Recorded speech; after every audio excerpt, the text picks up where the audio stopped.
Hi friends, welcome to Sunanda's diary. ನಾನು ಇವತ್ತಿನ ಬ್ಲಾಗಲ್ಲಿ ನಿಮಗೆ ತೆಂಗಿನಕಾಯಿ ಅನ್ನ ಮಾಡೋದು ಹೇಗೆ ಅಂತೇಳಿ ತಿಳಿಸ್ಕೊಡ್ತಾ ಇದ್ದೀನಿ. ಮೊದಲಿಗೆ ಸ್ಟವ್ ಮೇಲೆ ಒಂದು ಪಾತ್ರೆ ಇಟ್ಬಿಟ್ಟು ಒಂದು 3 ಸ್ಪೂನಷ್ಟು ಎಣ್ಣೆ, 2 ಸ್ಪೂನಷ್ಟು ತುಪ್ಪ ಹಾಕ್ಕೋತಾ ಇದ್ದೀನಿ.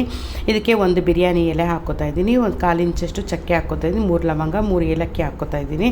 ಹಾಕ್ಕೊಂಡು ಬೆಳ್ಳುಳ್ಳಿ ಒಂದು 12 ಬೆಳ್ಳುಳ್ಳಿನ ಸಿಪ್ಪೆ ತೆಗೆದು ಬಿಡಿಸಿಟ್ಕೊಂಡಿದ್ದೀನಿ. ಆ ಬೆಳ್ಳುಳ್ಳಿನೂ ಹಾಕ್ಕೋತಾ ಇದ್ದೀನಿ. ಹಾಕ್ಕೊಂಡು 2 ಹಸಿಮೆಣಸಿನ್ಕಾಯಿ ಹಾಕ್ಕೋತಾ ಇದ್ದೀನಿ, ಒಂದು 25 ಗ್ರಾಮಷ್ಟು ಗೋಡಂಬಿ ಹಾಕ್ಕೋತಾ ಇದ್ದೀನಿ.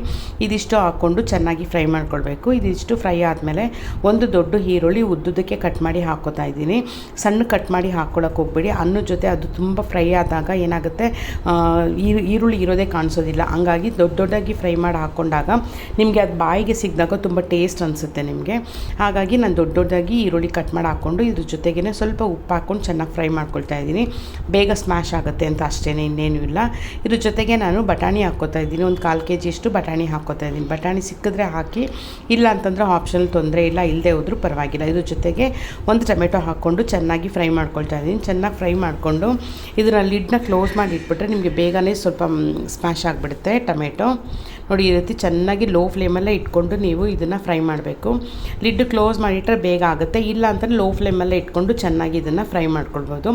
ಫ್ರೈ ಮಾಡಿಕೊಂಡು ಇದಕ್ಕೆ ನಾನು 2 ಗ್ಲಾಸಷ್ಟು ಅಕ್ಕಿ ತೊಗೋತಾ ಇದ್ದೆ. ನಾನು ಮೊದಲೇ ನೆನೆಸಿಟ್ಟಿದ್ದೆ ನಾನು ಅಕ್ಕಿನ. 2 ಗ್ಲಾಸಷ್ಟು ಅಕ್ಕಿಗೆ ನಾನು 4 ಗ್ಲಾಸಷ್ಟು ಹಾಲು ತೊಗೋತಾ ಇದ್ದೀನಿ. ನಾನು ಬರೀ ಹಾಲು ಒಂದು ಸ್ವಲ್ಪನೇ ನೀರು ಹಾಕ್ತಾ ಇರೋದು ನಾನು. ಇಲ್ಲ ನೀವು 3 ಗ್ಲಾಸಷ್ಟು ತೆಂಗಿನಕಾಯಿ ಹಾಲು ಹಾಕ್ಬೋದು, 1 ಗ್ಲಾಸಷ್ಟು ನೀರು ಹಾಕ್ಬೋದು. ಇಲ್ಲ ನೀವು 4 ಗ್ಲಾಸು ನಾನು ಹಾಲೇ ಹಾಕ್ತೀನಿ ಅಂದರೂ ಹಾಲು ಹಾಕ್ಕೋಬೋದು, ಇನ್ನೂ ತುಂಬ ಟೇಸ್ಟಿಯಾಗಿರುತ್ತೆ. ಹಾಕ್ಬಿಟ್ಟು ಇದಕ್ಕೆ ಒಂದು ಸ್ವಲ್ಪ ಉಪ್ಪು ಕಡಿಮೆ ಆದರೆ ಇನ್ನೊಂದು ಚೂರು ಉಪ್ಪು ಹಾಕ್ಬಿಟ್ಟು ಲಿಡ್ನ ಒಂದು ಸಲ ಚೆನ್ನಾಗಿ ಮಿಕ್ಸ್ ಮಾಡಿಬಿಟ್ಟು ಲಿಡ್ನ ಕ್ಲೋಸ್ ಮಾಡಿ ಇಟ್ಬಿಡಿ. ಸ್ವಲ್ಪ ಚೆನ್ನಾಗಿ ಲೋ ಫ್ಲೇಮಲ್ಲೇ ಬೇಯಕ್ಕೆ ಬಿಡಿ. ತುಂಬ ಚೆನ್ನಾಗಿರುತ್ತೆ, ಟೇಸ್ಟಿಯಾಗಿರುತ್ತೆ, ಚೆನ್ನಾಗಿ ಉದುರಿಯಾಗಿ ಬರುತ್ತೆ. ನೀವು ಒಂದು ಸಲ ಟ್ರೈ ಮಾಡಿ ನೋಡಿ, ನಿಮಗೂ ತುಂಬ ಟೇಸ್ಟಿಯಾಗಿದೆ. ಇದ್ರ ಜೊತೆಗೆ ಕುರ್ಮಾ, ವೆಜ್ ಕುರ್ಮಾ ಅಥವಾ ಚಿಕನ್ ಗ್ರೇವಿ ಯಾವುದಾದ್ರು ಇದ್ದರೆ ತುಂಬಾ ಟೇಸ್ಟಿಯಾಗಿರುತ್ತೆ ತಿನ್ನೋದಕ್ಕೆ. ನೀವು ಒಂದು ಸಲ ಟ್ರೈ ಮಾಡಿ ನೋಡಿ ಫ್ರೆಂಡ್ಸ್, ನಿಮಗೂ ತುಂಬ ಇಷ್ಟ ಆಗುತ್ತೆ. ನಿಮಗೆ ಈ ವ್ಲಾಗ್ ಇಷ್ಟ ಆಗಿದೆ ಅಂತ ಅಂದ್ಕೊಳ್ತೀನಿ. ನಿಮಗೆ ಈ ವ್ಲಾಗ್ ಇಷ್ಟ ಆಗಿದರೆ ಲೈಕ್ ಮಾಡಿ, ಶೇರ್ ಮಾಡಿ, ಮರೀದೆ ಸಬ್ಸ್ಕ್ರೈಬ್ ಮಾಡಿ. Thank you friends.